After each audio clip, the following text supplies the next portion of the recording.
So welcome to the Grow Montana session. This is a session where members from our food policy coalition are going to hear what the coalition's been working on over the last year and where we're headed next. Maura, our fearless coordinator, is really going to be the primary moderator for today's session.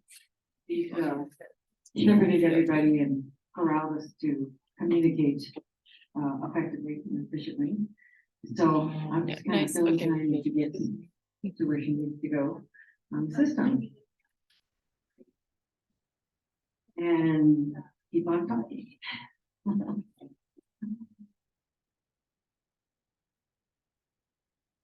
Okay. Today's session is going to include both communication from Maura about what Grow Montana is doing, and also from Tammy about some of the particular projects, and then also Rachel, Prevost, and who else? And Jasmine. I don't know. Montana Farmers Union are going to do a little cost of a lobbying workshop, and then and Andy Fjeseth. Did I say that right? Not even close. Andy. Yes. Yes, it's pronounced just like it's spelled. So yeah, FJESETH. Anywho, they're going to talk about the Regional Food Business Center and the collaboration there. Thanks, Robin. Sorry for a little bit of technical difficulty here at the beginning. Yes, hi, I'm Maura Henn. I coordinate Grow Montana at the National Center for Appropriate Technology. I'm located in Butte. And today we're going to give an overview of some of the work Grow Montana has been doing over the last year. And then in the second half of the session, we really want to have a dialogue with everyone here about how we can continue to support a resilient and self-reliant food system. Since the last Expo, we've been really focusing on building stronger collaborative partnerships as a coalition, and both in and outside of the legislative session. So as Robin mentioned, I'm joined by several co-presenters. I'm very happy about that. And please, yeah, feel free to introduce yourselves as we go along. All I need is, sorry. Next slide. Yes, thank you. So just a little history about Grow Montana. For those who don't know, we were established in 2005. We're a broad-based food policy coalition whose common purpose is to promote community economic development and education policies that support sustainable Montana-owned food production, processing, and distribution, and that improve all of our citizens' access to healthy foods. Our coalition languished a little bit between 2016 and 2019. We had a lapse in funding, we didn't have a coordinator, but it was really at the 2019 AERO Expo that conversations about reconvening the coalition happened. And so we did that, just that. In early 2020, we got people back together at NCAT, and we have been working in the legislative session the last few years. And we are now 15 members strong, and you can see on this slide, Grow Montana here is at the center, and then here are all of our organization members that we currently have. In the last year, we have affirmed our organization membership structure. So we are now we're making sure that all of our members are organizations based in the state. We have active and observing members. So our active members pay a small annual membership fee. It's $100. But we also know that some organizations in the state cannot pay because they are based in education offices or in state offices. So we have an observing member an observing member tier as well. We have 3 committees that are standing: our policy committee, our steering committee, and our fundraising committee. And they are staffed and chaired by different coalition members. And I also want to just uplift our allies in the state, the Department of Ag, the Department of Health and Human Services. We really pride ourselves in having good relationships with these state-based organizations, and especially when we're developing policy, we want to make sure that we are getting buy-in from people who are going to help us implement it. And then we are also working on building national partnerships as well. Farmers Market Coalition is one that we've been working closely with recently.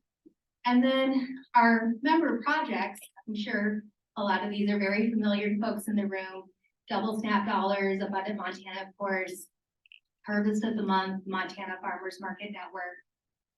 These are really rallying points for our coalition. The policy that we work on, these are sort of the on-the-ground efforts that come from the policy that we're hoping to support.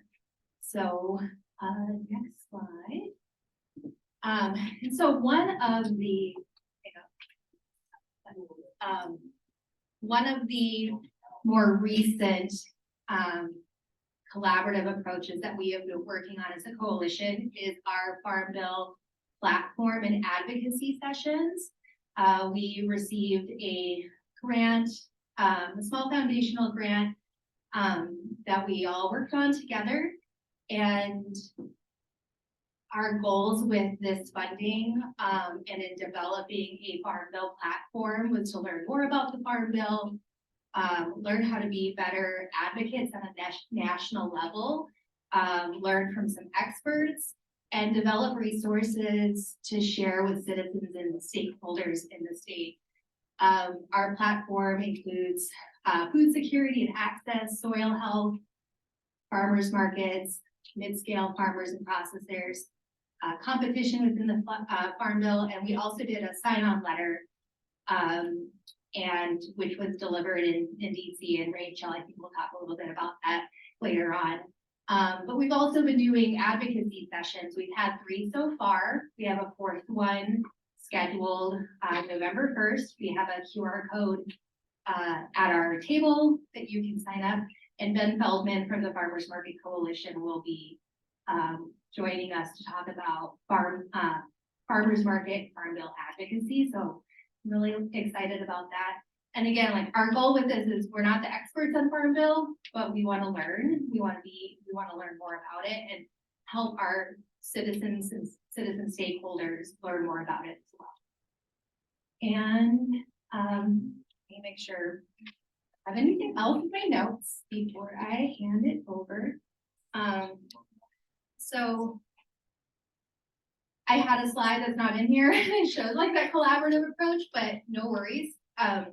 Just really wanted to demonstrate that that's really how Grow Montana works, is all of these organizations coming together to launch something like Farm Bill sessions. And so we're really looking at how we can do more of that work. And so now I'm going to pass it over to Andy and Tammy to talk about another collaborative approach that Grow Montana is part of.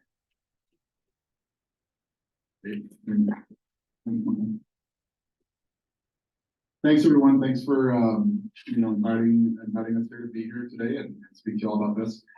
I want to talk a little bit about some of the programs we have coming up. Again, my name is Andy Fjeseth. I'm the Bureau Chief for the Ag Finance, Trade, and Development Bureau at the Montana Department of Ag. We have some exciting programs that are coming down the pike right now. One particular is this Northwest and Rocky Mountain Regional Food Business Center. So last year, USDA put out a call for applications for these Regional Food Business Center program.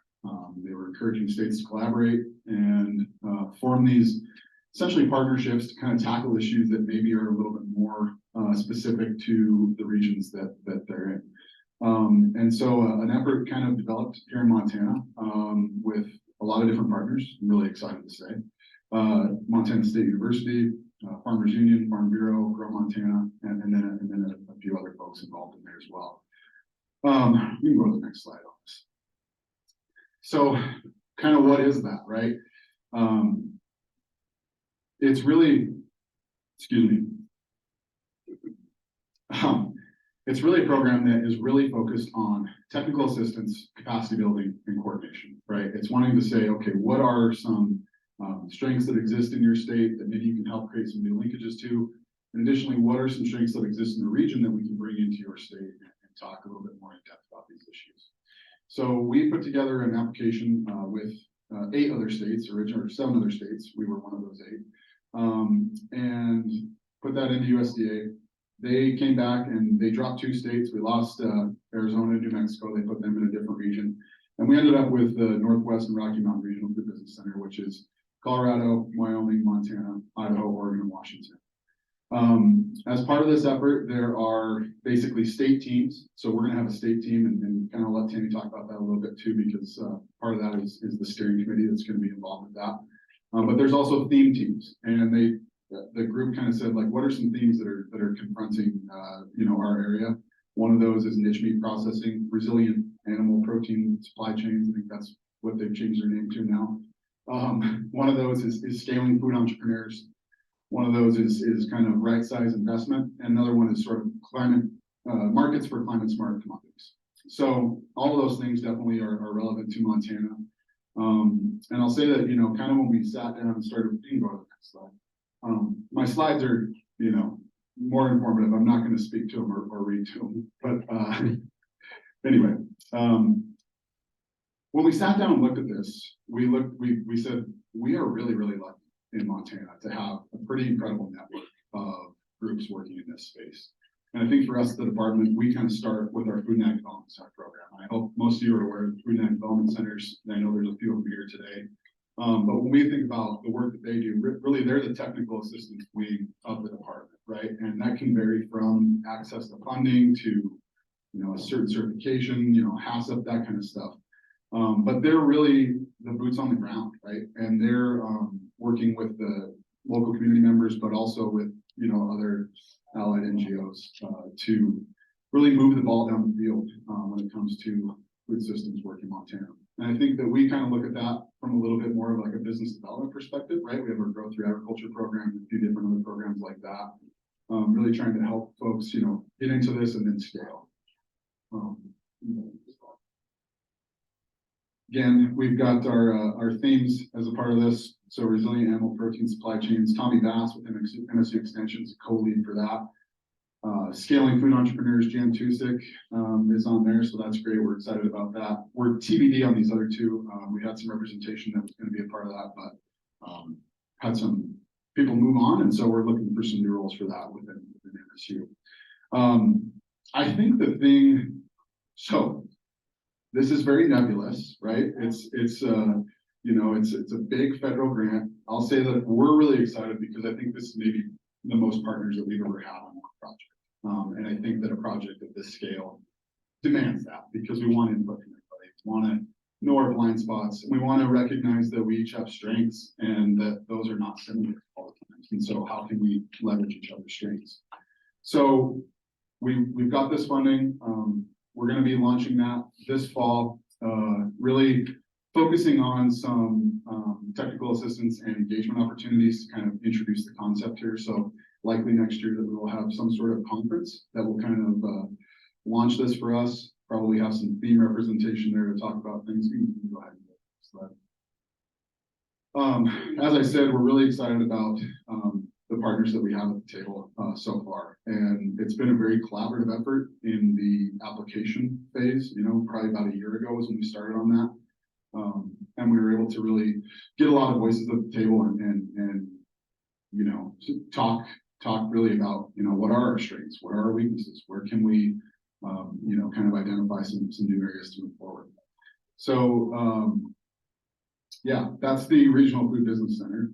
I would say that is it's focused more on technical assistance, capacity building, coordination, but there is going to be a grant component that comes with that. We're working with all the other states, Colorado State University and Oregon State University are the co-leads. So we're working with them, and then obviously working with the themes on that. You can go ahead and go to the next slide. So we were working on the Regional Food Business Center grant opportunity. We're successful in that. And then earlier this spring, USDA came out with another program, the Resilient Food Systems Infrastructure Program. We were very excited when we saw this funding. It's probably one of the broadest uses of USDA funding that I've ever seen, with one exception, that meat and poultry processing is excluded. And the USDA is pretty intentional about that, because there's been, you know, as some of you might have heard on the tour yesterday, there's been a lot of funding going towards meat processing over the past couple of years. And so the USDA is saying, okay, we want to really look at those businesses that are outside meat processing and how can we strengthen the supply chain there. So Robin was talking about that number earlier. What was it, 70% in the 50s and 3% today? You know, this program, it's not going to be the one that takes that back to 70%, right? But it might play a role in helping to create some new linkages that expand distribution and get, you know, more Montana food onto the plates of Montanans, whether that's through processing, aggregation, distribution. You know, as I said, it's a pretty broad program. So we're doing the kind of the hurry up and wait game with the feds, as many of you probably know, working on federal grants. We had to hurry up and get our state plan submitted on August 23rd. And we're still waiting to hear back from USDA on whether that or not that's been approved. But I think that there's a couple of things that I just want to touch on with this program. You can go to the next slide. Two things. Number one, this program will also be both a grant program and a technical assistance program. We think that states are encouraged to use up to 20% of their allocation for sort of supply chain coordination and technical assistance. We think that fits in very well with the activities of the Regional Food Business Center. There's a grant component to this, so we're still kind of figuring out what that will look like with USDA, but there will be opportunities for 10 to 100,000 no match equipment only grants. So we're trying to figure out exactly what that will look like. And then a larger grant program that will have a minimum award of $100,000, but go all the way up to about $3 million. Now our allocation is about 4.3, and so we'll probably have about 3 million total for that funding. So we probably will not plan to do one award for 3 million. You know, I don't think that will happen. But I could see this being a program that has, you know, fewer numbers and some larger awards coming out of it. So yeah, I think I rambled enough. I'm going to let Tammy speak to the RFPC a little bit, and happy to answer any questions anybody has afterwards. Thanks.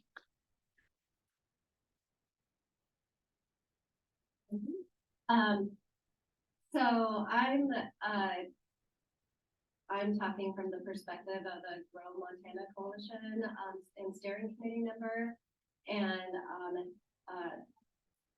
so the coalition and many folks within the coalition were involved in that collaborative application process that Andy was talking about, and it was just, even the application process was super enlightening and useful for us to just get all on the same page and get a mutual understanding of our objectives for participating in the regional food business centers. So and so Grow Montana is uniquely positioned because we're a broad coalition of organizations that and we represent a broad coalition of agriculture and food organizations throughout the state.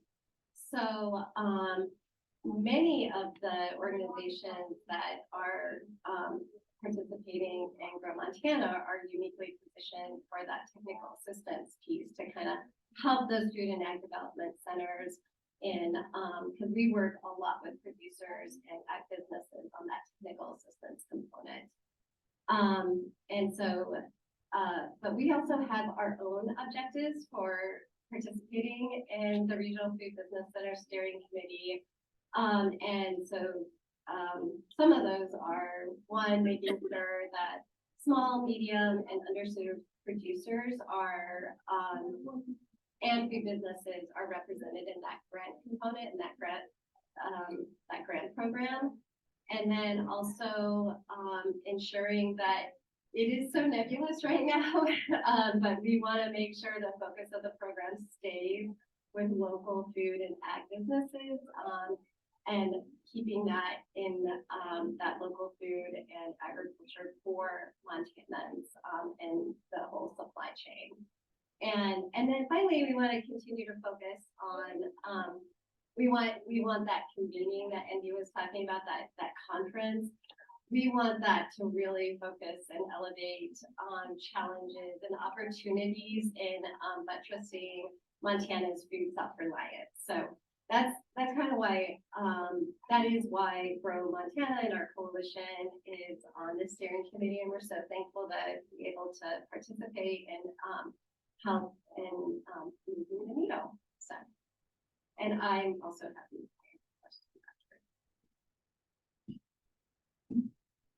Hi, okay, so now I'm going to talk a little bit about Montana Harvest of the Month and how we're partnering with Grow Montana. First, I wanted to get a layout of the room. Can you raise your hand if you've heard of Montana Harvest of the Month before? Okay, that's amazing. And then who has implemented the program? So just so people can get an idea of what the program is, does anybody want to share what they do to implement Harvest of the Month? Gretchen, do you want to share? Thank you. I work with Helena in Montana, and we run the farm school program in Columbia Falls, and we do Harvest of the Month lessons in second grade classrooms throughout the whole school year. And then during the growing season in our garden, we host lessons for all grade levels. And sometimes we do recipes at the farmers market with our Food RX program. We still haven't quite figured out how to do that better, but we use the recipes all the time. And we're hosting what you can tell like that. Thanks, Gretchen. So yeah, okay, this is still on. So the program is coordinated by National Center for Appropriate Technology and MSU Montana Team Nutrition. That's where Montana Farm to School is housed. It's free to participate, and participants receive access to our huge database of digital resources with those recipes, educational activities, posters, shop tags, just content, and really anything you can think of to showcase a food. And then we also send free tangible materials to the sites participating. So that's like schools, institutions, organizations, businesses. Some producers participate in the program. And then we ask people that sign up for the program to do one of these 4 activities, if not all of them. So administer a taste test each month, and you can see the calendar up there. So for instance, October is brassicas. So we hope that people are giving a taste test of brassicas to their audience groups, whether that's school staff, students, or food bank patrons. And then also serving it in a meal if people have the capacity to, and the structure to do that. Hosting an educational activity around the food, and then distributing and displaying materials that we provide for you, or some sites do really creative things and make their own, like word searches and such.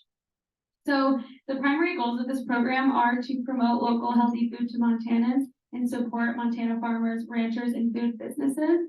And we hope to do that by using this program to increase access and procurement of healthy Montana foods, to increase the knowledge and expertise of how to healthily and affordably prepare the foods, and then also to connect Montana local food stakeholders. So we have a website where all of these materials are housed, and people have usernames, and they can get on and post in the forum what they've made. And sometimes we will scour Facebook and see what cool things people have been doing, and using the hashtag MT Harvest of the Month. And then we'll repost that on that site so that other people can see what other Montana participants are doing. And then also just offering knowledge on these foods. So each one of these foods, we have handouts relating to them that have how to grow or raise the food, buying and cooking and storage tips, history and fun facts surrounding the food, recipes, books, and then also activities. So now I'm going to talk a little bit about how we are pairing with Grow Montana to work on a new project with Harvest of the Month. But a little background, a couple of years ago, the program created materials for bison. Mariah Gladstone of DigiKitchen was contracted to lead that development with a focus on the cultural significance of bison to tribes in Montana. These materials are amazing. I think they're probably some of our most well received. materials. We love them, but we did take a step back and realize that we didn't go into Indigenous communities or ask any of our Indigenous food stakeholders if Harvest of the Month is something that people generally want to use to showcase Indigenous foods and the culture and knowledge relating to those foods. So we are now taking that step back and we applied for a No Kid Hungry Share Our Strength grant to fund listening sessions in Montana Indigenous communities and with Montana tribes. And those listening sessions will be held by those community members. So we will provide some training. We'll work with our contractor that we hired to create a facilitator guide. And then we'll go and ask the question, are Montana Indigenous communities interested in using Harvest of the Month? And if so, how? Who wants to house the program? Who wants to lead the development? And also just like all the details relating to an implementation plan. The cool thing is other states have done this. So many other states have a Montana Harvest of the Month, or sorry, a whatever their state is, Harvest of the Month program. And they also have Harvest of the Month programs relating to Indigenous foods. So some of them are structured like statewide, and it's just Indigenous foods that are native to the state. And then other states have it where it's focused on one tribe. So for instance, the Menominee tribe in the Wisconsin area has their own Harvest of the Month. It's actually called Harvest of the Moon, and it's really cool. You should check it out. So Maura, did you want to jump in here or? Okay, so Grow Montana had some similar funding to build and strengthen relationships in Native communities in Montana, and they actually had funding to hire a contractor. So we decided to combine projects in order to hire a contractor to co-lead the project with me, Maura, and Jay Stagg at Montana Team Nutrition. And we just decided to combine for a few reasons. We obviously have similar goals. Combining the resources and the funding is really important to compensate everyone properly and provide that training. And then also reduce the ask of Indigenous communities. So we have such a similar scope for these listening sessions. We want to go in, let the minimal amount of time so that we're not asking for so many people's time multiple times. So we just want to, reduce that ask and then, increase the scope of our listening sessions. And we're also just doing this because we believe that centering equity when advocating for food policy and food access programs like Montana Harvest of the Month is essential to increasing self-reliance. And then I'm going to hand it over to Maura. You had a couple of things to say, right? Yeah. I'm looking at the notes. I know there's a lot of coordination across different geographic areas for this presentation. But yes, thank you, Molly. So in the previous slide, we had talked a little bit about Grow Montana's strategic goal that we set last year of advancing food sovereignty in Indigenous and non-Indigenous communities. And this is where we have really started talking about self-reliance, maybe as another way for non-Indigenous communities to think about food sovereignty. And we have identified, building relationships with Native communities as something that was really missing from the Grow Montana table in our work. So that is a big part of our strategic plan. But we knew that the best way to do that was to just listen. And that's why we kind of came up with the idea of these listening sessions and hiring a contractor. And so when Molly received her funding for her project, we realized this is just a really great way to kind of pool our resources, pull a collaboration together, and reduce that ask, but also kind of help all of us get more of that information. So we're really excited. We will be contracting with her name's Cheyenne Robinson. She's an employee through the Montana Cooperative Development Center. And she's been working all summer across all 7 tribal reservations, surveying members, building relationships, and educating about the power of cooperatives, specifically to address food security and sovereignty. And we're really looking forward to providing updates about this project in our newsletter. And hopefully maybe at next year's AERO Expo, we can share a little bit more about it as well. So yeah, that's really where, you know, that collaborative effort is coming together for Grow Montana. So now I'm just gonna pass it over to you, Rachel. Okay, you good? You guys need some space for this. We'll be good. Can you Just- just, Okay, can you go to their slide? It's at the end. I messed up the slide order. I will It's- fix it. It's not a problem. Hi, everybody. So I'm Rachel Prevost. I'm the Membership Services and Government Affairs Director at Montana Farmers Union. I'm joined today by Jasmine Krokhoff, my co-lobbyist. So Montana Farmers Union, we're a statewide grassroots ag organization. Huge thank you to Maura and Robin for letting us have a little bit of time today to talk about lobbying and relationship building with our elected officials. So we lobby at the state legislature, but we also work at federal issues as well. Sustainable local food systems, energy in rural communities, fairness for farmers are all big priorities that we focus on. And so today we're going to spend a little bit of time showing you how you can put some of these relationship building tactics to work.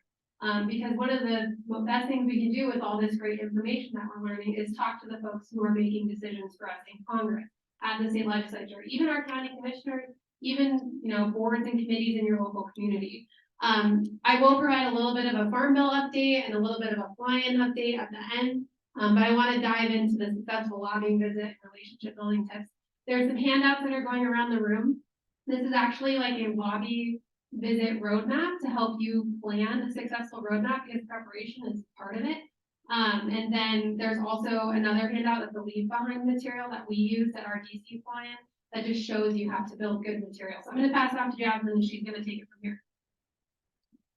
Hi, everybody. How are you today? Is everybody excited for lunch?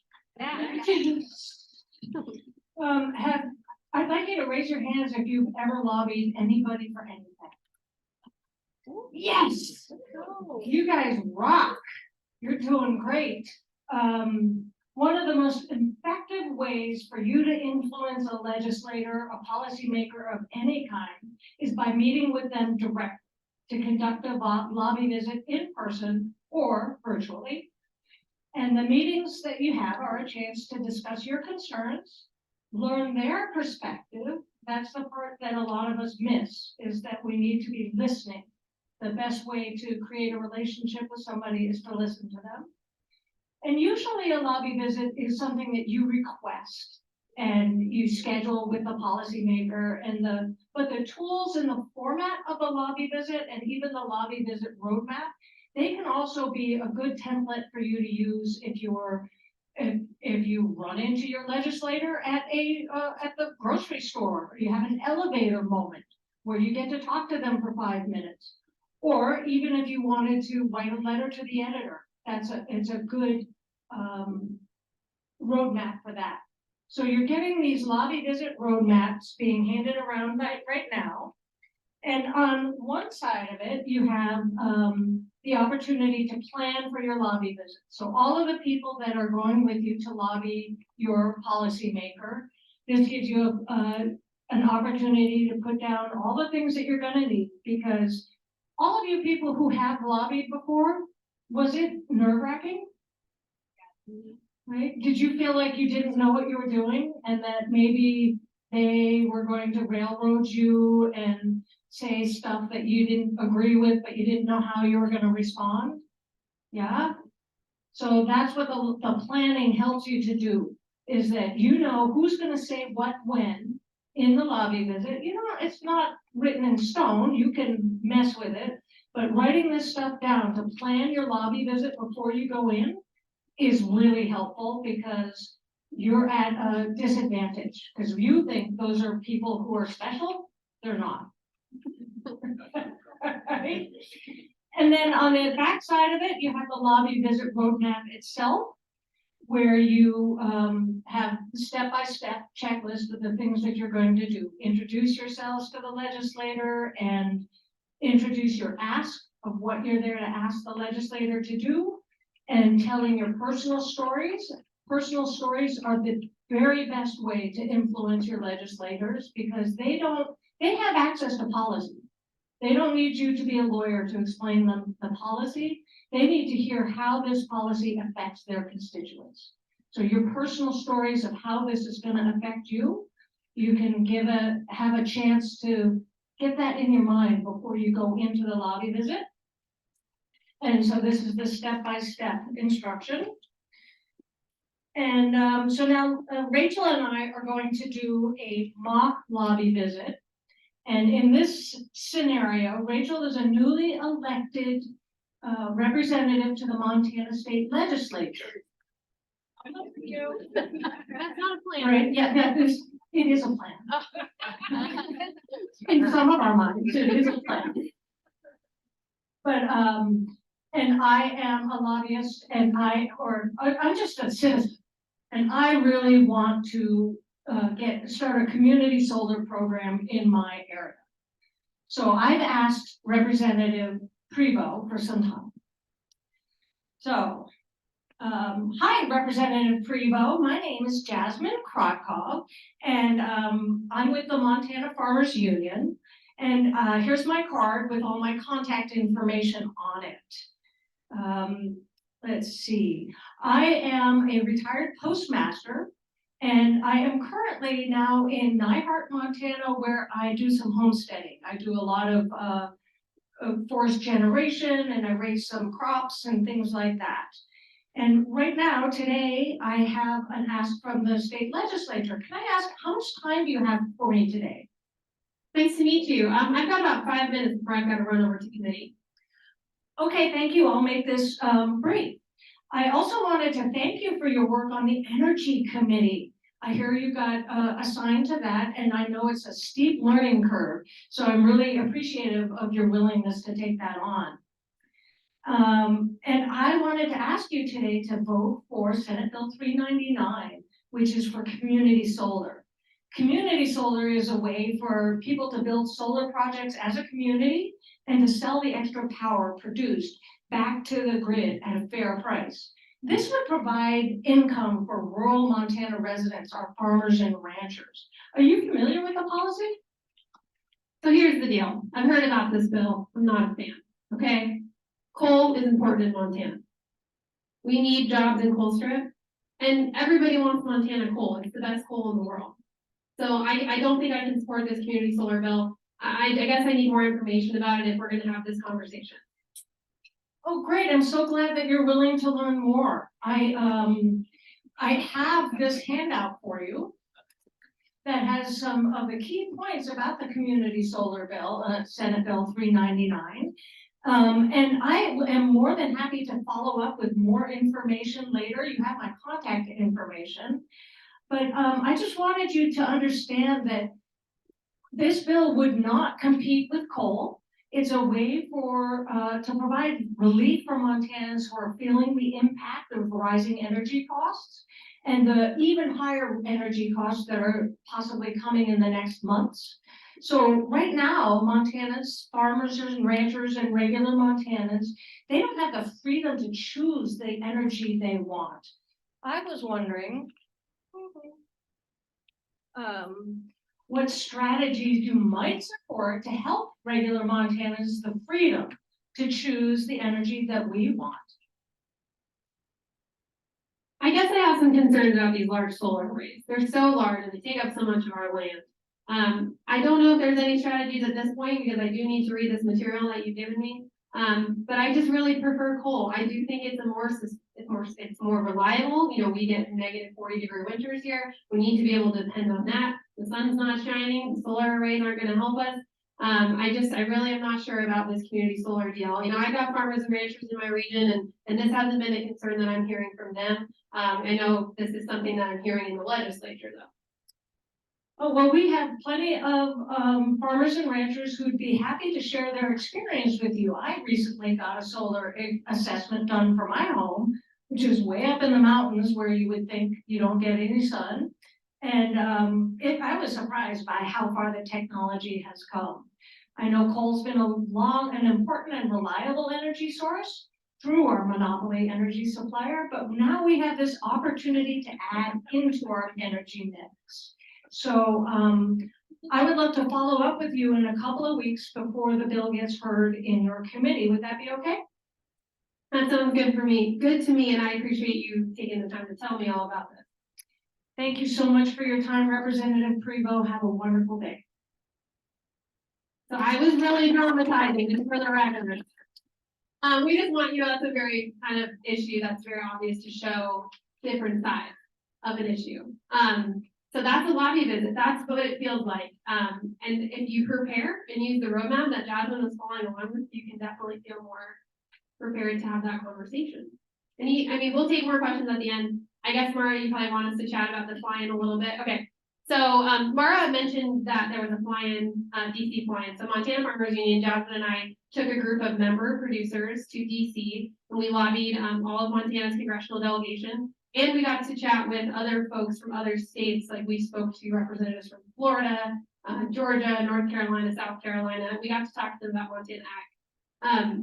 We were able to deliver the Grow Montana Farm Bill letter, which was signed by more than 70 Montanans and organizations, which was awesome. We got to hand deliver those. Thank you, Ren, for covering on a couple of them. So we were able to get those into the hands of our congressional delegation. And the letter just signified our Farm Bill platform, which was on the slide earlier. Kind of the other big thing that you've probably been wondering about is the Farm Bill. It was a big discussion point at our DC fly-in, but as you're probably all aware, there's a lot of craziness happening in Congress right now. So the Farm Bill has been delayed in terms of, the 2018 Farm Bill has expired at this point. But we don't necessarily have, I don't have any sort of update other than it's expired. We haven't heard any more conversation. We're hearing deadlines are getting pushed into the new year on lots of different calls and, updates that I'm just hearing that we don't really know at this point. But we're still putting forward all of our priorities. I know Grow Montana's priorities have been delivered to DC as well. This is still a great time to go talk to your representative, go talk to your congressional delegation about what's important to you in this Farm Bill. I guess I should also say another good thing, and then I'll wrap it up, is a lot of the programs that were in the 2018 Farm Bill are funded through the beginning of next year. So we maybe aren't feeling the impact of those programs, like the funding loss hasn't happened. But when we get into 2024, we'll start to see some of that if there is not a continuing resolution or if there is not some sort of agreement that comes together as we work on negotiating the 2023 Farm Bill. So I'm here all day. I'll be at my table. I'll be around. I'm always happy to chat with anyone, take questions. If you're not a member of Farmers Union, I highly encourage you to check it out. We work on a lot of issues that AERO and Grow Montana work on as well. Jasmine, do you have any last closing remarks? Thank you for showing up. Woo.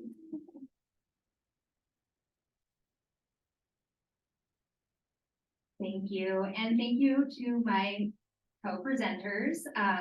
Hopefully hearing about the work that Grow Montana and our partners and our members are doing will help our conversation about why we're talking about shifting the narrative to a self-reliant food system and why we're talking about this. Grow Montana works within the Montana food system, which is a statewide local food system. And when we are talking about a local food system versus a self-reliant food system, it's not really one or the other, but it's both. It's local self-reliance. Reliability is another word I'm hearing. It's just, it's a theme that a variation on that theme. So one of the reasons we're talking about this within Grow Montana is, local foods are very important to everybody here at Expo. But we know that when we're talking to legislators, maybe the appeal, the messaging of local foods is maybe it turns them off. You notice Jasmine talked about the freedom of choice in her mock lobby visit. So, we're thinking about maybe sharing the self-reliance as a way to frame some of the work that Grow Montana wants to do in upcoming legislative sessions. So that is really where it kind of dovetails into the shifting the needle, expanding definitions. And really, shouldn't self-reliance be a goal of a local food system? And as we get ready to open it up for questions and conversation, we need to remember it's not just about production, it's about the entire, all the components of the food system, distribution, waste and recovery, all of these different pieces. And this is something that Grow Montana can be a part of. Even though we work primarily on food bills, I think, we do also need as a coalition to be thinking about these other aspects and how it all plays into the food system. And so we're open to hearing ideas. I mean, that's really where policy gets developed, it's ideas. So whether you are part of our grassroots network or you are a member, we want to hear from you, and that's really where we're gonna lead up to next. So you go ahead, next slide. So we want to hear. I'm sorry. No, it's okay. We'll do this real quick. We'll put this up in a shout out. We have our Grow Montana Farm Bill session, November 1st, 1 p.m. We have this up at our table too. So we're gonna go back to the 2 images. Here we go. So we want to hear what your thoughts are on a self-reliant food system. And you've seen these images probably before, you've seen these numbers. These images were launched by Abundant Montana for Grow Montana during last year's AERO Expo. It was one of the most impactful posts that they've had on Instagram. And yeah, it's just really driving home that 70% of food was eaten in Montana was grown in Montana, and now it's down to 3%. Maybe 70% is way outside of our scope, but Robin's talked about the 33%, and I think we definitely can get that number up. So there, I am going to open it up for questions. And Robin, I don't know if you want to help with passing the microphone around. And thank you again, everybody, for showing up. Excellent. Thank you so much, everybody. Yeah. Who has questions, who has thoughts, who has feedback, who has ideas? Questions about anything that we talked about as well. I know we threw a lot of information about all the partnerships that we've been working on, so we didn't really pause for questions, so we're happy to talk about that too. I'll provide a thought that came into the after. I talked about how it's kind of nebulous. I talked about how that grant is kind of nebulous, the Regional Food Business Center. It's a 5-year grant, okay? And we're in the first months of the first year. And so that nebulousness is kind of intentional because we don't want to be too prescriptive. I think it'd be really easy to say, wow, look at this network of partners that we have as a part of this. Here's what we're going to do. We want some of this to be bottom up because we know that some of the things that we know today may not be true in year 3, and we're going to learn things along the way. So just some food for thought that it won't be nebulous the entire time. How are you coming up with what the granting program will be? The granting part of it? Yeah. Well, that's partly with USDA, right? So it's a very broad program. We're leaning into that. We're not going to make it more prescriptive than what's laid out by USDA. And so now we're in kind of a waiting game to figure out exactly what they want us to do, if they want us to do anything differently. But I can tell you from kind of a logistical perspective, it will look very similar to other grants that we've put through the Department of Ag, especially those that are done with cooperative agreement. So.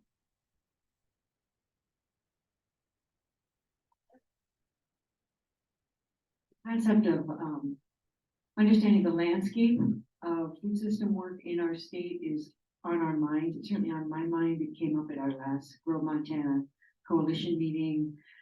And it's coming up. And I think probably this Regional Food Business Center program is another opportunity to get a handle on the landscape, not only from the organizational perspective, but also from the farm and food business perspective and what the issues and concerns are by folks in the field. So it's going to be critical to understand that landscape as best we can if we're going to move the needle as we want. So I'm really excited about that as well.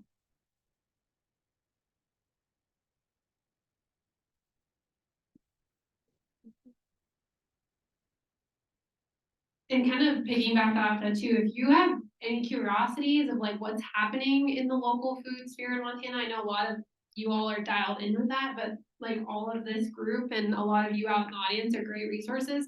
But if you're curious about what happened at the legislature, we actually do have these like one pagers that do provide kind of an analysis on an issue that you may be interested in, and there are some local food system one pagers. So if you're curious about any of that, Jasmine and I are happy to talk you through that, hand you, they're regional specific to your area, so we can get you the one so you can check out that info. But there's so much great local food system work happening. I know the department is working super hard on this project and the other grants. The state's made a lot of great investment in local meat processing, so we're super excited about that. But I just wanted to plug that there's a plethora of resources, and so turn to any of us and we're here to help you.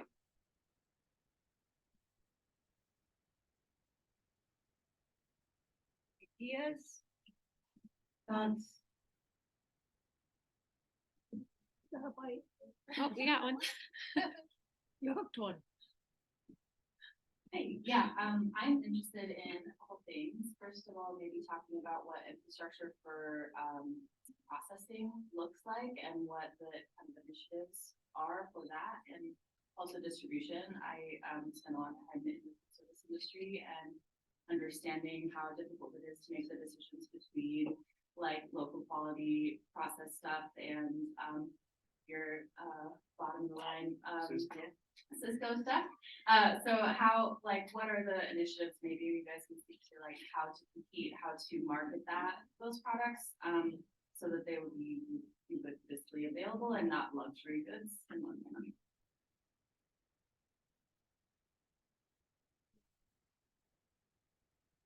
I can talk a little bit about that. So Montana Farmers Union has done a lot of work in the meat processing realm, which maybe isn't as, it is connected to obviously your question, but it's not necessarily, farm to school kind of comes to mind when I hear that question. Are you in food service with schools? Not currently. Currently. I used to be a chef. Okay. Cool, okay. So I guess, and there's a couple projects going on in Montana. So right now there's the Montana Premium Processing Co-op in Havre. That's a meat processing facility. It just got its USDA inspection. That's a rancher-owned cooperative, so it's, you know, owned and decisions are made by the ranchers who are part of that co-op. There's another co-op happening in the Flathead. I guess I should let Blake talk about this one, but the Glacier Processing Cooperative is another group of ranchers who have brought together a co-op to buy Vandy Vanter Meats. The owner of Vandy Vanter Meats is looking to retire, so these ranchers have come together to purchase this facility so it can still be a service to the producers in the area. And I think that I would segue that there is a lot of cooperative momentum for processing and food processing. There is another co-op that just got formed in Eastern Montana, the Rolling Plains Cooperative, and they're like a distribution kind of marketing co-op. So I think there's a lot of momentum for that. I don't know if I'm necessarily getting at the infrastructure question. That's a little outside of my purview. But the meat processing development is definitely related to infrastructure. I don't know if maybe Tammy or anybody else wants to chat about other infrastructure or maybe opportunities for infrastructure. Yeah, okay, cool. So like specific types of infrastructure or? Yeah, I'm just thinking about the goal of making these products available as widely as possible and not as luxury goods, but as something like all Montanans can afford and have access to. Yeah, no, it's a great point. And I think that, you know, we're looking at, I don't know if I'm gonna answer your question, but I've got a threat, so I'm gonna go for it. When we're looking at those federal programs, right, especially when they're like, hey, we wanna help with distribution, right? We wanna look at what's the sustainability of that relationship, because it's great. Often we get funding from the feds and it's like for this purpose, right? And it's cool, it's a one-off. And then when the funding goes away, it dies, right? And so we're really focused on what are some new linkages that we can create that, you know, in an ideal world, we get funding from the feds, we deploy it, people go out and execute, and then that lives on and the funding goes away and we're good with it. You know, we want that project to continue on. So those are the types of things that, you know, we're focused on is the sustainability of those things, right? So, you know, I don't know if that really answers your question, but like from a grants perspective, you know, there's a lot more impact there. If I can say like, yeah, this is gonna pass this. Just a follow-up on Hallie's question, this economic, Follow up on Callie's question, the conundrum of the producer wanting to make as much money as possible because life is tough. And you'd like to be able to go on vacation occasionally. And then the person who's purchasing saying, oh, well, this local stuff ain't for me because there's no way in hell I can afford that. And it's marketed to make money at the highest level. So it's sold big sky to folks who have third homes here or seventh homes here. So how do we make sure that our grants are not just going to support the farmer increasing their income, but they're going to products that are actually made for normal Montanans? I think that's another way to word this question. Yeah, I mean, I think what you're asking is how do we keep the consumer in mind on a lot of these kind of production focus. It's a great question, and I don't have an answer for you, right? I can just say that I'm a willing person that wants to be at that table to help answer that question, you know, so, yeah. I just wanted to address that too, because I think that infrastructure piece is really important to that. And making sure there's more MFECs. I know the Food and Ag Development corporations were, that's kind of the role they were supposed to play, and they play a lot with the business side, but just like it would be great if we could have like more infrastructure capacity, just not in the, I love Western Montana, but just like having more throughout the state. Two people there. I'm also just gonna add my 2 cents as I get to you. I said, okay, I'll come to you first. And that is, beyond infrastructure, it's also education. oh yeah. Hi, Anna Jones Crabtree, Williams Farms. This is a question for Andy. I'd love to know a little bit more about what your group's thinking around all the climate smart commodity work. There's so much money poured into that, and you know, so kind of a follow on as a producer. Like I see these waves of money coming, and I have great ideas, and I need some help with some capacity of like actually doing the grant stuff. So, 2 questions. So we're on it. Nice hustle. So we're not directly involved with any climate smart commodities grants. There's a ton of money. I know NCAT has been, you know, the recipient of some of that. And so we'll look to support those where we can. You know, I'll tell you, like, we've had a lot of conversations about the STAR program in Colorado, right? And people interested in bringing something like that to Montana. I think that there's value there, but I don't know if that's an effort that should be led by the department. You know, again, I kind of go back to the bottom up on stuff. If it's going to be sustainable, it's coming from the grassroots, you know, like, and I think that a top-down approach on, especially something like that, whether it's carbon markets or whatever, you know, might just be too rigid. But, you know, we want to be a part of those conversations, and, you know, are absolutely, you know, I don't know if you have anything you want to add on that. No. I was wondering though, if some of the grant programs with the RFBC are kind of following those topic areas. So I'm surprised to hear that. Well, I'm talking we're getting really into USDA programs. I was talking specifically about the Climate Smart Commodities program that came out, you know, like 2 years ago or whatever. The grants that come through the Regional Food Business Center, it's still a little bit up in the air about how that's going to happen. And that's different than the resilient food systems infrastructure. We're getting, like I said, we're getting into the thick of it on these programs. But yes, those will follow the themes. So, you know, maybe that's, you know, we would like to have a technical assistance, or a group training in our community about these types of practices. That's something like that could happen. But, I think it's still a little too early to tell about specifically what those types of grants would look like. Going back to Lincoln.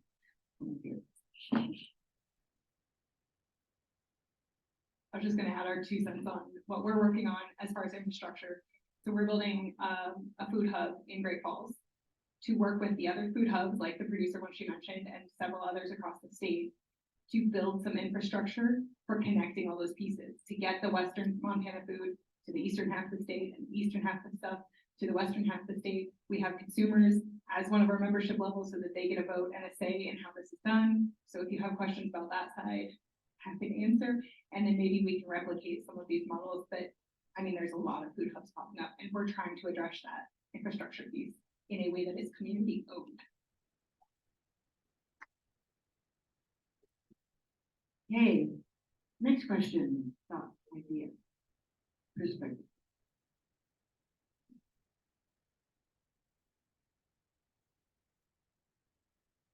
Rachel, I don't mean to put you on the spot again, but I was wondering if you could talk a little bit about the bill that MFU led on for the local food. Yeah, because that's a way of, that struck me as a way to make food more, local food more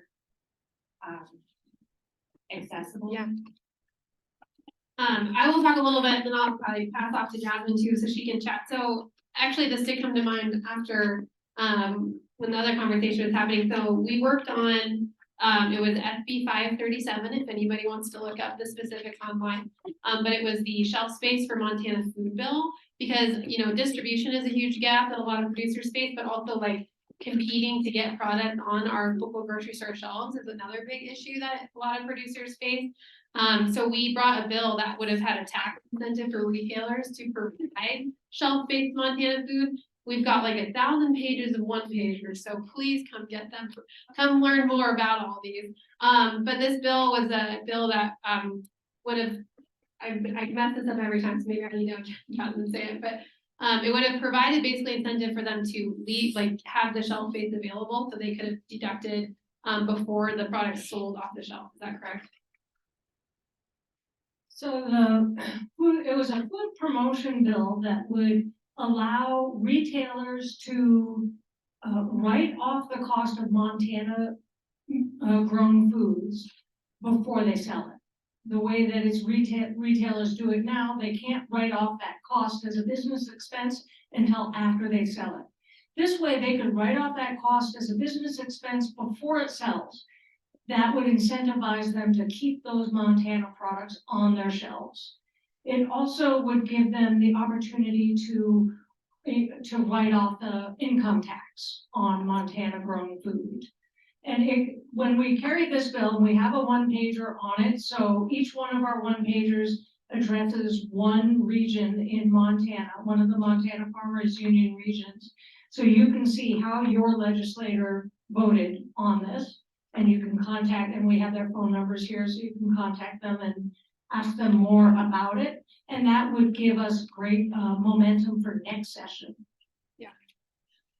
And I just also want to add to, like, one of the testifiers in our hearing had mentioned, 25 years ago, we didn't see organic food sections in our grocery stores like we do today. So maybe that momentum can also lead us to having Montana food sections in our grocery stores. So continue, that's why we want you to reach out to your legislators. We want to have that Montana food on the shelf. But right now, when local guys can't compete with the big corporate guys, we've got to do something about it. So we're trying to bring forward some solutions. This, is one idea, and there's a lot of probably other ways we can continue that conversation. And Jasmine and I are here to hear from you guys what you're all thinking too. So. Thank you. I just want to circle it back around to the work that Grow Montana does outside of the legislative session and what we do during the legislative session. So if you sign up for our newsletter, that's also signing you up for our action alerts. So when MFU has a bill that they're bringing, we send that out to everybody who subscribes. We also push it through our social media so that our grassroots network can take action if they choose. So call your legislator, call your representatives. If you were in the session earlier on food sovereignty with Lisa Lee, she talked a little bit about how, a legislator knows something is important, and she said, 5 or 6 phone calls, that's when they know something's important. So it just takes a few people calling and pushing that information. So if there is really a call to action for the folks in this room, is that you do have a voice and you do have the ability to take part in our legislative process. We just finished it up earlier this year, and Grow Montana has been working the last, since 2020. I mean, that doesn't seem like very long ago, only 3 years. We've only just lived through a pandemic and all of that, but we've been really working to build our internal capacity so we can be better equipped at the future legislative session. So, getting information out to all of you now and hearing about potential policy solutions or ideas that you all may have is really part of the work that we're trying to do in the interim of the legislative session. So it's not just a shameless plug for our newsletter. It's really a way for us to get that information out to you, and we try to make it really simple for you to reach out to those legislators. Like with our farm to food bank bill that we advocated on behalf, Montana Food Bank Network led on that, and they did all the work on Ren's in the room and getting all of the action alerts and everything. It's all there. You only have to put your name in an email form or make a phone call. So that's part of the work that our coalition is trying to do. And also, I just want to ask that the people I showed the images of who our coalition members are, but if you're a coalition member or your organization is, can you raise your hand just so that people know who to talk to, like throughout AERO Expo? Thanks, Ian, for representing CPAC. So yeah, thank you. All right. Okay, thank you, everyone. Great session, lots of good ideas.